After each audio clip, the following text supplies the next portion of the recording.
Salve, galera! Salve, salve! Estamos no ar, estamos juntos aqui nessa segunda-feira, começando a semana, que tem Fluminense e São Paulo na quinta-feira, jogo que pode garantir o Fluminense na Libertadores. Eu vou detalhar essa história, né, de que forma ele poderia chegar na Libertadores, é fase de grupos, é pré-Libertadores, já eu falo. Mas, gente, tem uma discussão aí, depois de Fluminense empatar com o Palmeiras, 0-0, lá no Allianz Parque, porque, dentre tantas coisas boas do que se viu no jogo, tem algo que não consegue fugir do debate. Everaldo já pode ser colocado como o pior ou um dos piores centroavantes, camisas 9, finalizadores da história do Fluminense? Vem comigo.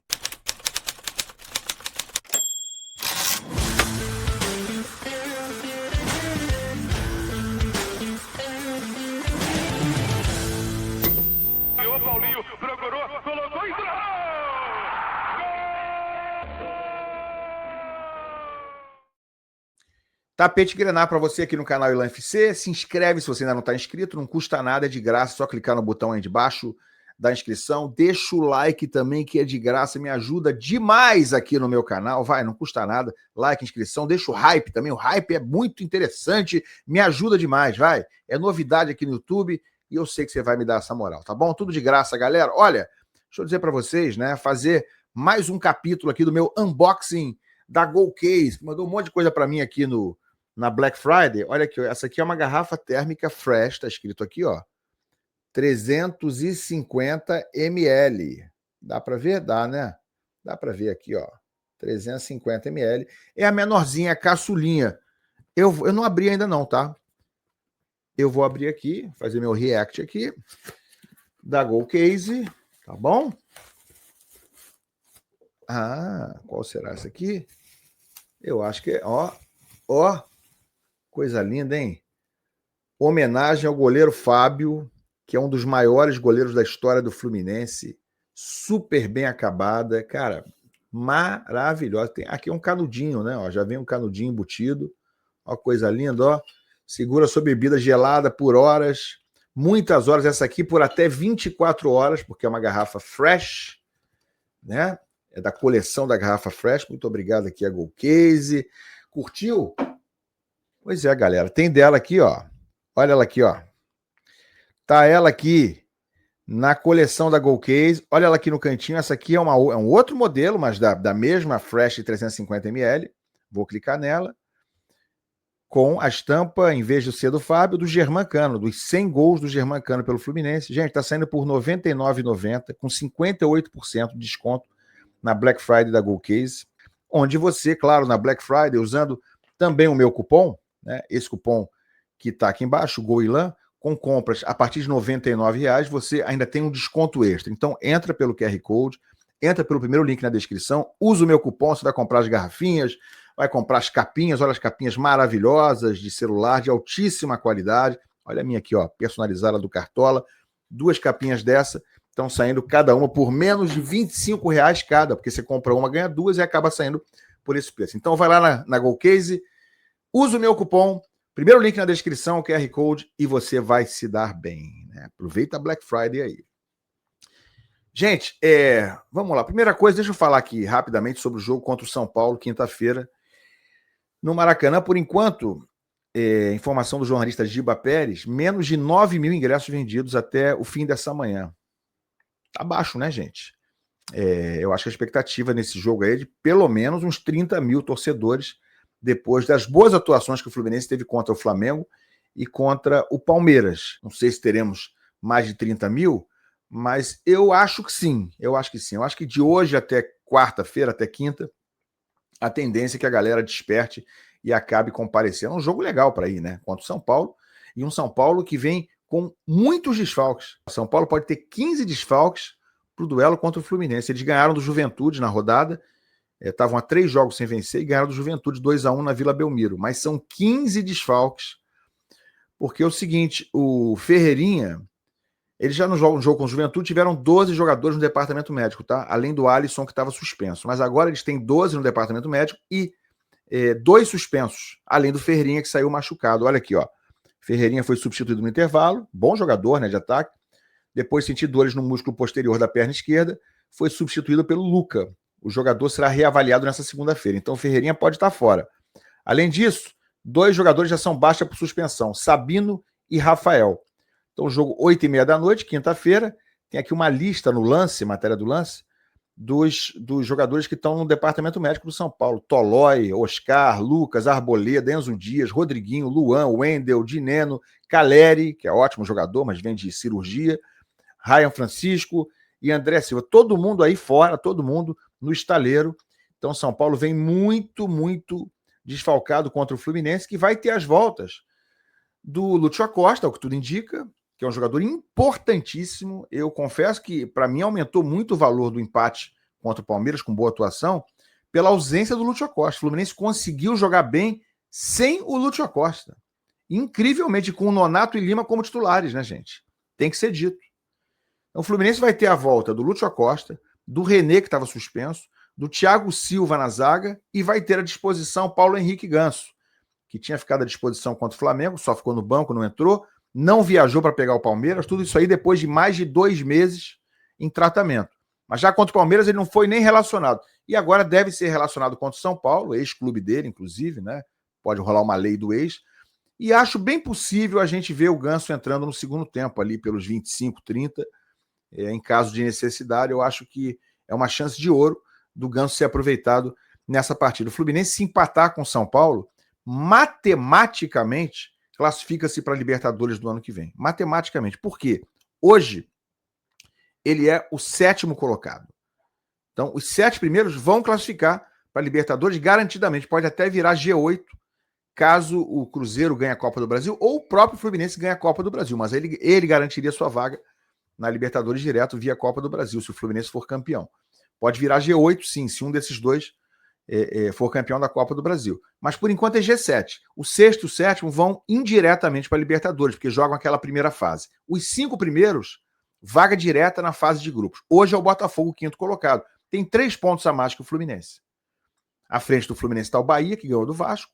E atrás do Fluminense, o 8º colocado, o primeiro que hoje estaria fora da primeira fase da Libertadores, é o próprio São Paulo. Então é jogo de 6 pontos quinta-feira. Só que o Fluminense tem 55, o São Paulo tem 48, está muito atrás. Então, em caso de empate, o Fluminense já garante matematicamente, no mínimo, a 7ª posição no Brasileiro, no mínimo. Em caso de vitória, ele sobe e aí entra de vez na briga ali pela 5ª posição, que é o que interessa, de fato, para a fase de grupos direto na Libertadores. Seria espetacular para o próximo ano. Então, realmente, vitória importantíssima ela acontecer nessa quinta-feira. Empate seria bem ruim pelo cenário de jogar em casa, mas já garantiria matematicamente a vaga na próxima competição continental no ano que vem. Mas tem que ganhar, né, gente? E tem que encher esse Maracanã. Botar mais de 30 mil, sem brincadeira. Eu não espero menos que isso, 30, 35 mil torcedores, para ficar bonito lá no Maracanã. Aliás, a rodada começa amanhã, né? Porque tem jogo já no... Tem a final da Libertadores no fim de semana. Então, o Flamengo, por exemplo, tem que jogar amanhã. O Flamengo tem que jogar amanhã porque já viaja para Lima na quarta-feira e aí pega o Atlético Mineiro fora. O Flamengo está 4 pontos à frente do Palmeiras, segundo colocado, está com a mão na taça, infelizmente, o Flamengo nesse campeonato brasileiro. Mas nós temos aqui o seguinte, ó. Temos aqui a odd desse jogo na Ganhei.bet. Na nossa Ganhei.bet está aqui, Atlético e Flamengo. E eu vou dar a boa para você. Eu vou botar você na boa aqui, ó. Vou direto, igual eu fiz no outro jogo. Vocês lembram que eu cravei o resultado, né? Do Fla-Flu. Cravei. Então vai na minha, vai na do tio, que você vai bem. Claro que aqui hoje vai ter uma dosezinha de torcida, de clubismo, né? Olha aqui, placar exato. Eu vou no placar exato. Eu vou botar aqui Atlético Mineiro 2, Flamengo 1. Vou repetir o placar que eu tinha botado no Fla-Flu, que eu cravei, acertei. Ganhei uma graninha ali, tá? Tô cravando aqui o placar exato, Atlético 2, Flamengo 1, para dar uma atrapalhada neles, porque aí, meu amigo, se o Palmeiras ganhar o jogo que eles jogam também, aproxima, cai de 4 para 1 ponto a diferença para o Flamengo, e aí abre o Campeonato Brasileiro de novo. Então a dica do tio tá aqui, 2-1 Atlético Mineiro, lá no site da Ganhei.bet, né, onde você tem as melhores odds, é uma casa super confiável. Você entra aqui pelo QR Code aqui embaixo, ó, você se cadastra na Ganhei.bet, faça isso aqui pelo meu QR Code ou pelo link que está na descrição também. Dessa forma você ajuda o canal e passa a concorrer também aos camarotes da Ganhei.bet no Maracanã. É só se cadastrar, se você estiver usando a plataforma, melhor ainda. Você passa a concorrer, vai ter camarote quinta-feira agora de novo, tá? Em Fluminense e São Paulo. Então não perde tempo, se cadastra para você ter chance de ser escolhido, né? Vários já foram, para você também estar no camarote 0800 da Ganhaibet. Beleza? Olha aqui, gente, vamos então falar sobre Everaldo, tá? Que é o assunto principal aqui desse vídeo. Eu ontem, durante o segundo tempo, eu tuitei, né, lá no X, que agora não é mais Twitter, mas eu botei esse post aqui, ó, que teve bastante resposta. Já podemos dizer que Everaldo é o pior 9 da história do Flu? Aí teve muita resposta. Muita gente falando, não, eu vi o Hélio de 89, era pior. Aí alguém falou o Lelê. Eu não acho que o Lelê seja pior em finalização do que o Everaldo. Aí o Miguel Velasco diz que não dá para dizer que ele é o pior da história, mas é horroroso, que a apanha da bola é brincadeira. Enfim, aí quem mais que eles citaram? Ó, Toninho é o bíblico, Marcelinho das Arábias, Júnior Dutra, Felipe Cardoso e outras tranqueiras. Aí alguém mais embaixo aqui botou o seguinte, Kaique, Júnior Dutra, Lucão do Break, Felipe Cardoso, ele não está nem no top 10, nem no top 10. Bom, vamos lá. Primeiro é o seguinte, o Everaldo, ele é um centroavante que perde gol desse naipe aqui, tá? E finalizando dessa forma aqui.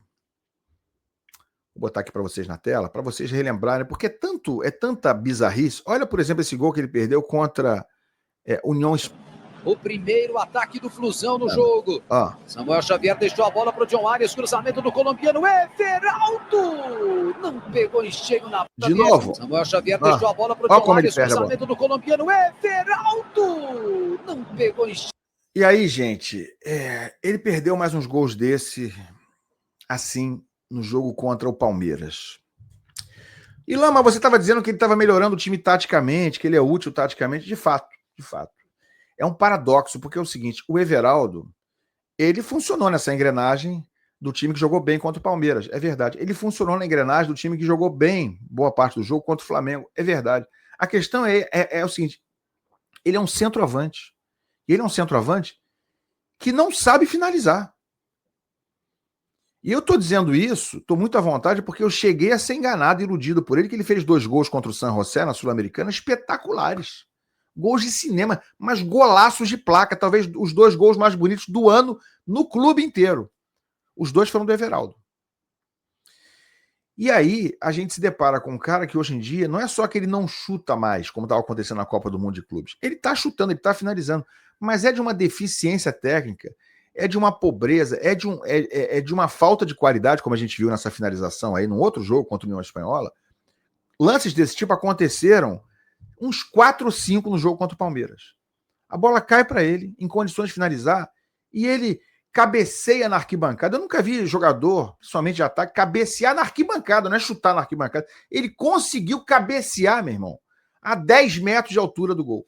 Então, eu estou falando de qualidade de finalização, não estou mais falando de utilidade do jogador para o time. Isso aí, eu acho que é óbvio que o Everaldo está ajudando em marcação, fazendo um pivô razoável ou bom, mas estamos falando da função de um camisa 9, botar a bola na rede, botar a bola para dentro. Isso não pode ser esquecido. Você não pode ter um centroavante que faça bem outras funções e que seja um zero à esquerda, seja bizarro na questão da finalização. Então ele é o pior centroavante da história do Fluminense? Eu vou responder em instantes. Primeiro, deixa eu mostrar para vocês aqui essa estatística que me pegou. Eu fui procurar os números do Everaldo, né, no ano. Então tem aqui, ó, no Transfer Market, olha aqui embaixo a última linha, tá aqui os jogos que ele fez pelo Fluminense, tudo pelo Fluminense, tá? Tem 53 jogos, 8 gols no total, tá em 53 jogos, 3 assistências. Minutagem do Everaldo, 2.619 minutos total. Qual é a média do Everaldo? Tô botando aqui na calculadora, 2.619 divididos por 8. 327 minutos.